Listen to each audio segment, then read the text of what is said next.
Hello పిచెకిస్తా crazy food lovers, welcome to పిచెక్కిస్తాBobby channel.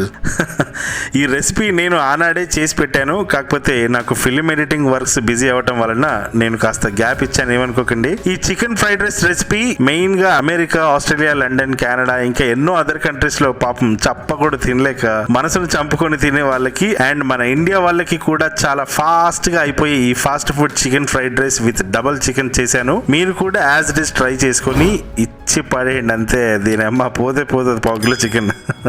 ఏమంటారు? సరే అయితే 250 గ్రామ్స్ బోన్లెస్ చికెన్ తీసుకున్నాను. ముక్క 10 నుంచి 15 గ్రాములు ఉండేలాగా చూసుకోండి. దీంట్లో ఉప్పు 1/2 టీ స్పూన్, పసుపు 1 టీ స్పూన్, కారం పొడి 1 teaspoon, Badshah garam masala 1/2 teaspoon. ఈ మసాలా మీరు కొనుక్కోవాలంటే లింక్ కింద డిస్క్రిప్షన్ లో పెట్టాను చూడండి. మిరియాల పొడి 1/2 టీ స్పూన్, సగం నిమ్మకాయ జ్యూసు, అల్లం వెల్లుల్లి పేస్ట్ 1/2 టీ స్పూన్, ఒక గుడ్డు ఇందులో పచ్చక్ వేశాక కాస్త గట్టిగానే కలిపేసి సోయా సాస్ 1 టీ స్పూన్ వేసి ఒక్కసారి అలా కలిపేసి 1 టేబుల్ స్పూన్ కార్న్ ఫ్లోర్ వేసి పర్ఫెక్ట్ గా కలిపేసుకొని ఒక 30 నిమిషాలు పక్కకు పెట్టేసుకోవాలి. ఇప్పుడు రైస్ సోనా మసూరి అయినా లేక మనం ఇంట్లో రెగ్యులర్ గా వాడుకునే రైస్ అయినా పర్వాలేదు. జస్ట్ ఒక గ్లాస్ బియ్యం వేసాను, అంటే 250 గ్రామ్స్ కి ఇద్దరికి అవుతుంది ఫ్రైడ్ రైస్. రైస్ వాష్ చేశాక వాటర్ విషయానికి వస్తే మనం రెగ్యులర్ గా వైట్ రైస్ వండుకునే ఒక గ్లాస్ బియ్యం కి మనం 2 గ్లాసులు వేస్తాం కదా వాటర్, కానీ ఫ్రైడ్ రైస్ కి మాత్రం 1:1.5 మాత్రమే వేయాలి. అప్పుడే రైస్ ఫ్రైడ్ రైస్ లాగా అవుతుంది, లేదంటే పప్పన్నం అవుతుంది. జాగ్రత్త. 3 విజిల్స్ యాజ్ యూజువల్ గా ఇచ్చేసి రైస్ కి విజిల్ పోయేంత వరకు పక్కకు పెట్టేసుకో. ఇప్పుడు ఉప్పు, కారం, మసాలాలు అన్ని రెడీగా పెట్టుకోవాలి, లేదంటే ఏమవుతుందో తెలుసుగా, టామ్ అండ్ జెర్రీ కార్టూన్ అవుతుంది. ఎందుకంటే ఫాస్ట్ ఫుడ్ ఎప్పుడు కూడా హై ఫ్లేమ్ మీద ఫాస్ట్ గానే చేయాలి, అప్పుడే దానికి ఆ టేస్ట్ వస్తుంది. అది కూడా ఐరన్ కడాయిలో చేస్తేనే మనకు స్ట్రీట్ స్టైల్లో వస్తుంది. ఓకే, నేను ఇందులో మసాలాస్ ఏంటో చూపిస్తాను. కేర్ఫుల్ గా ఇవన్నీ ఉన్నాయో లేదో చూసుకోండి బిఫోర్ యూ స్టార్ట్. ఓకే, ఇది బాద్షా రజ్వాడి మసాలా. లండన్ లో ఉన్న వాళ్ళకైతే పౌండ్ ల్యాండ్ సూపర్ మార్కెట్ లో దొరుకుతుంది. ఓకే, ఇది జీలకర్ర పౌడర్, ఇది ధనియాల పౌడర్, రెడ్ చిల్లీ పౌడర్, ఇది కూడా చాలా main ingredient white pepper powder, ఇది చాట్ మసాలా అండ్ ఉప్పు. ఫస్ట్ ఆఫ్ ఆల్ ఈ పౌడర్స్ అన్ని పక్కకు పెట్టేసుకొని తర్వాత యుద్ధం చేయాలి. మీకు నేను వెజ్జీస్ ఊరికే రఫ్ గా ఇన్ని అని కట్ చేసుకుంటున్నాను. ఫ్రైడ్ రైస్ లోకి వాడాల్సిన క్వాంటిటీ ఎంత అనేది మీకు నేను మెయిన్ యుద్ధం స్టార్ట్ అయ్యేటప్పుడు చెప్తాను. ఇది చూసారా, ఇలా కట్ చేసుకోవాలి. నెక్స్ట్ క్యారెట్ మాత్రం చిన్న చిన్న 8 mm స్క్వేర్ బాక్సెస్ చేసుకోవాలి.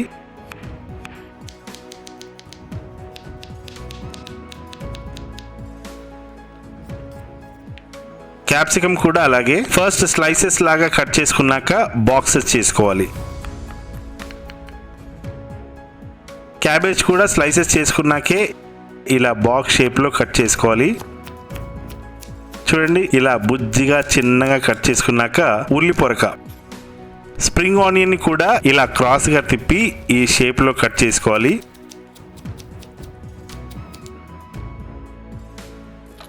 సేమ్ అలాగే బీన్స్ కూడా.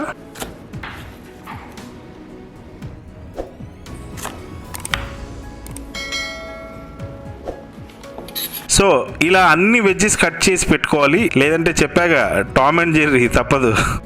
నెక్స్ట్ చికెన్ 30 మినిట్స్ మ్యారినేట్ అయింది. ఇప్పుడు దాన్ని డీప్ ఫ్రై చేసుకోవడానికి ఒక కడాయి పెట్టుకొని అందులో ఆయిల్ పోసుకొని నూనె హీట్ అయ్యాక ఈ మ్యారినేటెడ్ చికెన్ని ఇందులో వేసేసి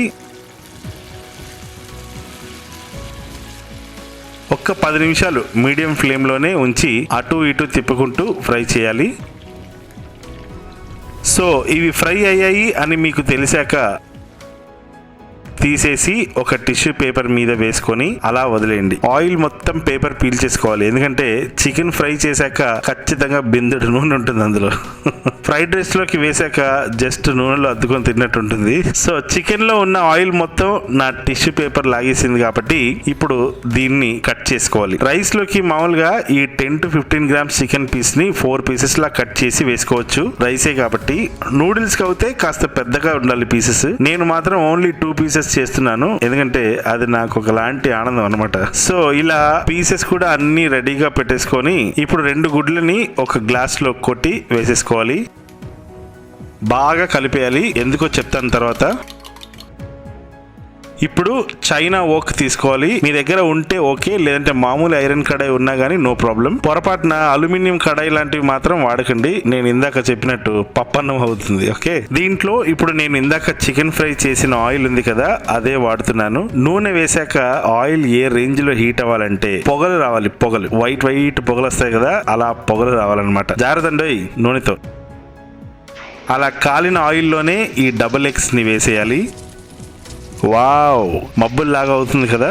గుర్తుపెట్టుకోండి, ఫాస్ట్ ఫుడ్ లో ఎగ్ ఎప్పుడు కూడా ఇలా పఫీగానే ఉండాలి. నార్మల్ గా కొట్టి వేసేస్తే ఎగ్ అస్సలు కనిపించదు అండ్ అంత టేస్ట్ కూడా ఉండదు. సో ఎగ్ ఇలా వేడి నూనెలో వేసాక వేసిన 5 సెకండ్స్ తర్వాత కింద నుంచి ఒకసారి తిప్పేసి ఎగ్ మొత్తం ఫ్రై అయ్యాక ఒక 1 టీ స్పూన్ అల్లం వెల్లుల్లి పేస్ట్ వేసి కాస్త ఫ్రై అయ్యాక చికెన్ పీసెస్ ని వేసుకోవాలి. వేసాక హై ఫ్లేమ్లో మాత్రమే ఫ్రై చేయాలి. అది కూడా ఒక 60 సెకండ్లు కంపల్సరీ.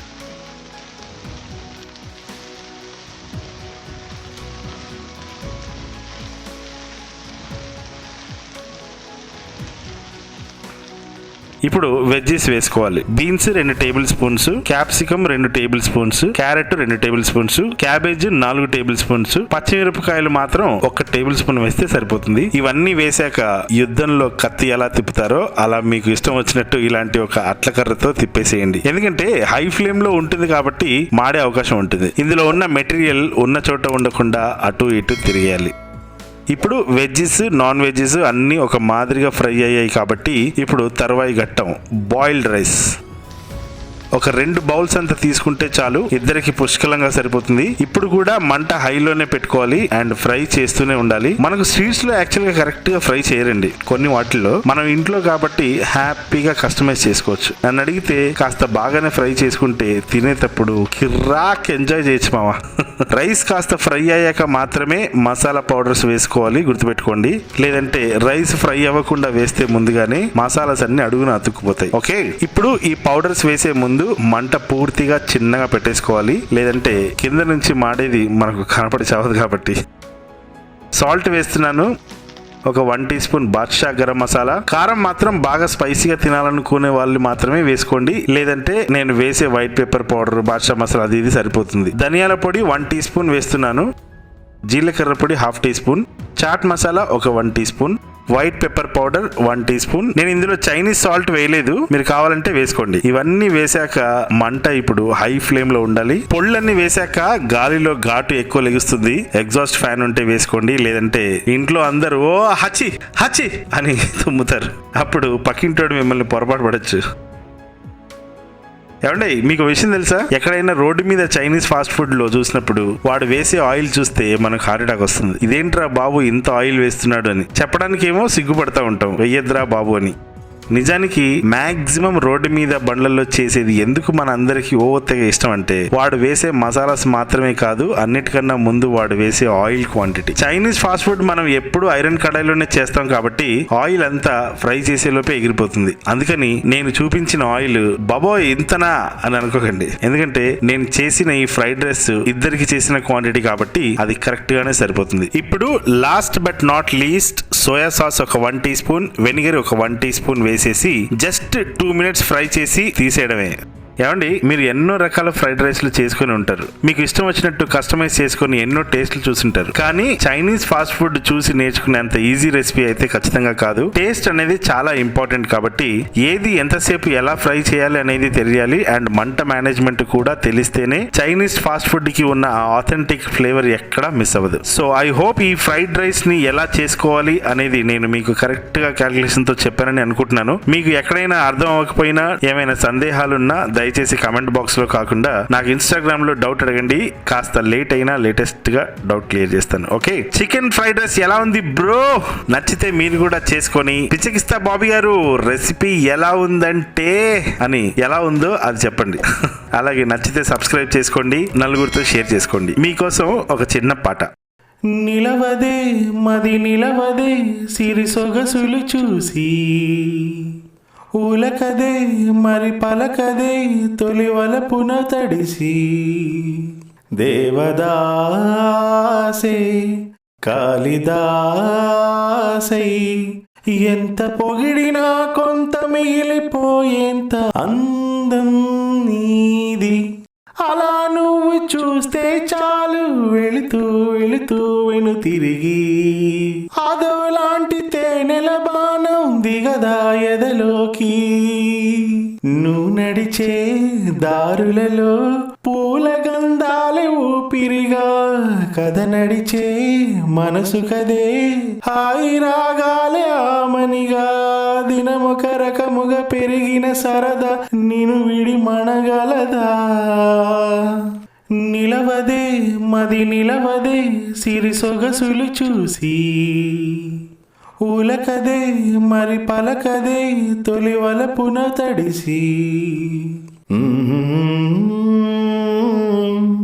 ఆహా